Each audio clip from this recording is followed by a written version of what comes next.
దేవుని పరిశుద్ధ నామములో అందరికీ వందనములు. వాక్యమును ధ్యానించుకుందాం.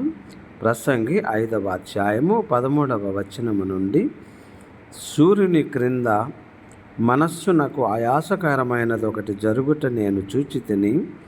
అదేదనగా, ఆసక్తి కలవాడు ఆయన ఆస్తిని దాచిపెట్టుకొని తనకు నాశనము తెప్పించుకొనును. అయితే ఆ ఆస్తి దురదృష్టము వలన నశించిపోవును.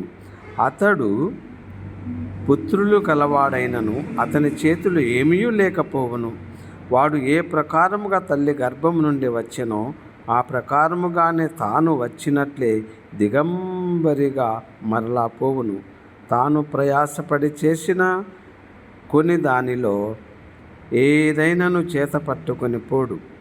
అతడు వచ్చిన ప్రకారముగానే మరలా పోవును. గాలికి ప్రయాసపడి సంపాదించిన దాని వలన వానికి లాభమేమి?